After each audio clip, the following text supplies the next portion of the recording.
मैं ब्राजील की बात करूंगी क्योंकि भारत बायोटेक और आईसीएमआर के द्वारा निर्मित कोवैक्सीन एक बहुत बड़े संदेह के घेरे में, एक बहुत बड़े भ्रष्टाचार के कांड में, उस घेरे में ब्राजील में देखी जा रही है। ब्राजील का जो पार्लियामेंट सेनेट है वो भी इसमें प्रोब कर रहा है। अब उसमें 2 क्रिमिनल इन्वेस्टिगेटिव एजेंसीज भी प्रोब कर रही हैं और आक्षेप बहुत ज्यादा लग रहे हैं।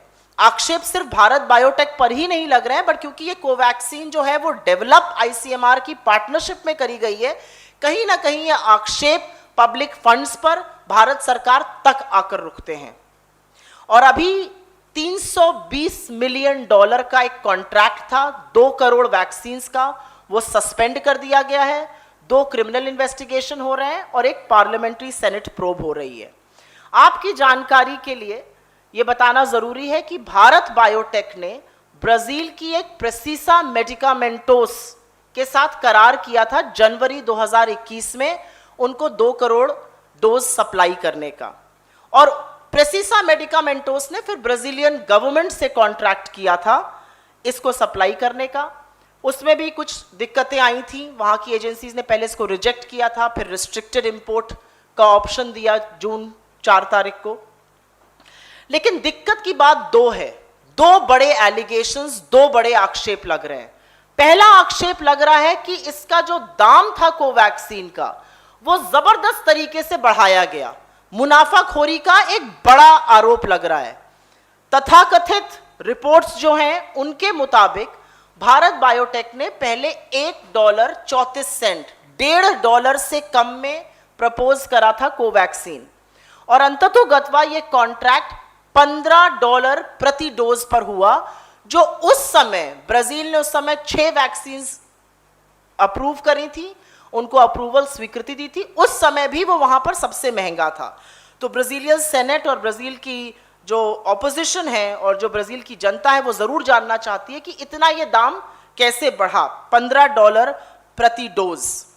दूसरा एक बड़ा आक्षेप ये लग रहा है कि मेडिसन बायोटेक, अभी तक हमने 2 की बात करी है, भारत बायोटेक जो इंडियन कंपनी है उसका करार प्रेसिसा मेडिकामेंटोस से हुआ था। अब एक और आरोप लग रहा है कि सिंगापुर बेस्ड एक कंपनी है मेडिसन बायोटेक, जिसके की फाउंडर भारत बायोटेक के ही फाउंडर हैं। उन्होंने पब्लिक रिलीज में ये एक्सेप्ट भी किया है कि हाँ ये हमारे द्वारा फाउंडेड कंपनी है। उस कंपनी ने ब्राजील की सरकार से $45 मिलियन का एक एडवांस चाहा था सिंगापुर के एक बैंक अकाउंट में, यूएस मनी, यूएस डॉलर्स में वो सिंगापुर के एक बैंक अकाउंट में चाहते थे। तो ब्राजील की जो सेनेट है और जो क्रिमिनल इन्वेस्टिगेटिव एजेंसीज हैं वो ये भी प्रोब कर रही हैं कि आखिर एक कंपनी मेडिसन बायोटेक, जिसका कि उस कॉन्ट्रैक्ट से कोई लेना देना नहीं है, कॉन्ट्रैक्ट प्रेसिसा, भारत बायोटेक और ब्राजीलियन गवर्नमेंट के साथ हुआ है, वो एडवांस क्यों मांग रही है।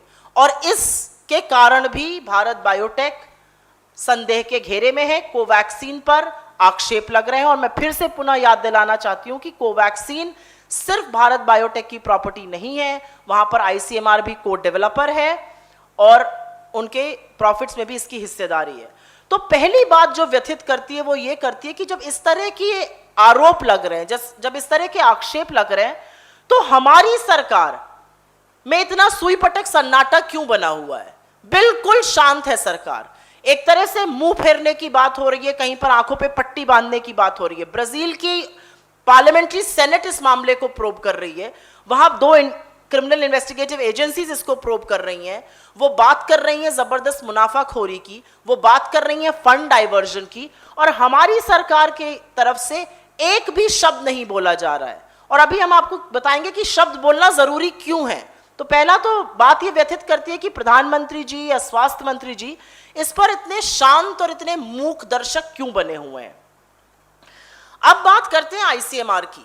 आईसीएमआर को कोवैक्सीन की सेल से 5% प्रॉफिट मिलना था, और एलिगेशंस ये हैं, आक्षेप ये है कि भारत बायोटेक कम दाम में मेडिसिन को बेचता था, जो भारत बायोटेक की फाउंडर्स की एक कंपनी है, और मेडिसिन उसको आगे बड़े दामों में बेचता था। तो जो प्रॉफिट भारत बायोटेक कमाता वो कम होता, और lion share of the profit, जो ज्यादा प्रॉफिट बनता, वो मेडिसिन बायोटेक का बनता। अब इससे स्वतः यह सवाल उठेगा कि भारत बायोटेक कम दाम में बेचकर कम प्रॉफिट बना रहा है, मतलब आईसीएमआर को कम प्रॉफिट का हिस्सा मिलेगा और ज्यादा प्रॉफिट मेडिसिन बायोटेक बना रहा है, जिसको कि ना कि कोई शेयर होल्डर्स को जवाबदेही देनी है हिंदुस्तान में, ना टैक्स पे करना है और ना अपने प्रॉफिट का जरा सा हिस्सा आईसीएमआर मतलब पब्लिक फंड्स या गवर्नमेंट ऑफ इंडिया को देना है। तो सबसे पहला सवाल यह कि आखिर यह अरेंजमेंट क्या था, क्यों मेडिसिन बायोटेक एडवांस पेमेंट मांग रहा था, मेडिसिन बायोटेक का क्या लेना देना है इस पूरी डील से, उसको सस्ते में बेचकर वो ज्यादा मुनाफाखोरी क्यों कर रहा था। दूसरा, क्योंकि ये सर्वविदित है कि जो कृष्णा एल्ला जी हैं, जो भारत बायोटेक के फाउंडर हैं, वही मेडिसिन बायोटेक के भी फाउंडर हैं, जो एक सिंगापुर बेस्ड ऑफशोर एंटिटी है। और आक्षेप ये लग रहे हैं कि दाम भी बढ़ाया गया, $45 मिलियन का एडवांस भी मांगा गया, ऐसा क्यों किया गया। और जो हार्ट ऑफ द कंट्रोवर्सी है ब्राजील में वो यही है कि मुनाफाखोरी और ये जो $multi-million स्कैम इसको बोला जा रहा है, उसमें वो भारत बायोटेक को, प्रेसिसा मेडिकामेंटोस को और अब मेडिसिन बायोटेक की बात कर रहे हैं। तो कुछ सवाल सरकार से स्वतः होते हैं। क्या सरकार की जिम्मेदारी नहीं बनती है कि ये पता किया जाए मेडिसिन बायोटेक का क्या स्टेटस है? क्या मेडिसिन बायोटेक भारत बायोटेक की पार्टनर है, लॉजिस्टिक्स आर्म है, एक्सपोर्टर है? किस तरह का रिश्ता है दोनों में?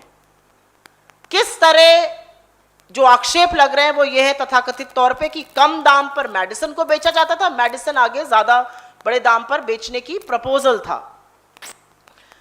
दूसरा एक बड़ा सवाल ये उठ रहा है कि जब यहां पर एक्सपोर्ट पर बैन हो गया था तो ये डील चल कैसे रही थी? ये डील तो विड्रॉ हो जानी चाहिए थी। ये डील लाइव कैसे थी? इस डील को स्वीकृति 4 जून को मिली है। हमारे यहां तो एक्सपोर्ट बैन था, तो क्या सरकार ने कोई स्पेशल एक्सपोर्ट परमिशन दी है? दूसरा एक बड़ा सवाल उठता है कि आईसीएमआर इस पर शांत क्यों है? आईसीएमआर को डेवलपर है, उसको 5% प्रॉफिट मिलना है, क्यों सरकार इस पर नहीं बोल रही है?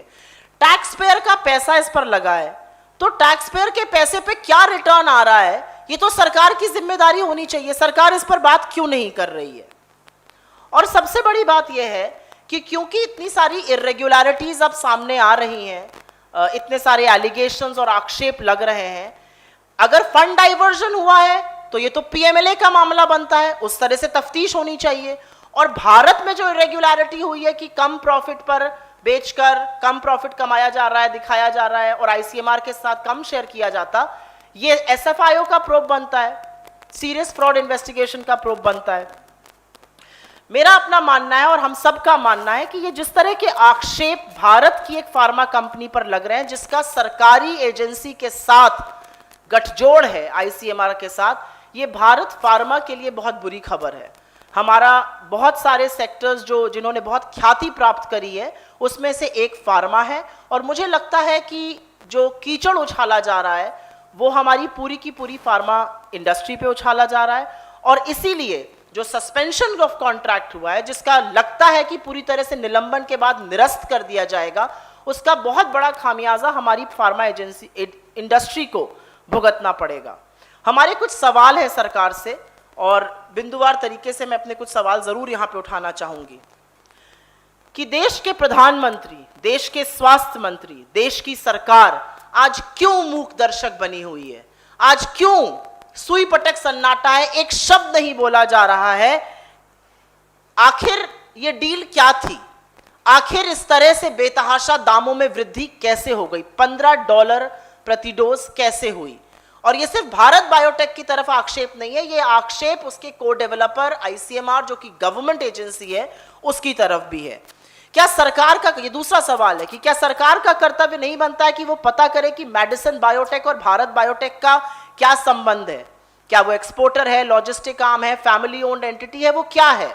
क्या सरकार का दायित्व नहीं बनता कि वो पता करे कि क्या मेडिसिन बायोटेक ज्यादा प्रॉफिट पर बेच रही थी और बायोटेक कम प्रॉफिट पर बेच रही थी, जिससे कि आईसीएमआर का प्रॉफिट घट रहा था, जो कि पब्लिक एक्सचेकर के साथ खिलवाड़ है?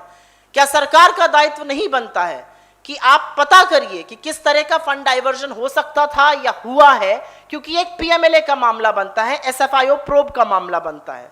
और क्योंकि टैक्स पेयर का मनी इसमें इस्तेमाल हुआ था इस वैक्सीन की मैन्युफैक्चरिंग में, और अगर वहां पर मुनाफाखोरी हो रही थी, तो क्या मुनाफाखोरी टैक्स पेयर के पैसे की बदौलत पब्लिक एक्सचेकर, पब्लिक इन्वेस्टमेंट पर नहीं हो रही थी? और सबसे बड़ा सवाल यह है कि इस महामारी के दौरान जब इतना हाहाकार मचा हुआ था और तथाकथित तौर पे सरकार ने एक्सपोर्ट पर बैन कर दिया था, तो यह डील कैसे चल रही थी? यह डील ब्राजील की सरकार ने निलंबित करी है। न भारत बायोटेक ने इसको कुछ मना किया था, न सरकार ने आगे आके कहा कि सब चीज निलंबित हो जाएगी। ये आखिर डील लाइव कैसे रही? ये एक बड़ा सवाल है अपने आप में, और हम जरूर चाहेंगे कि सरकार इसका जवाब दे।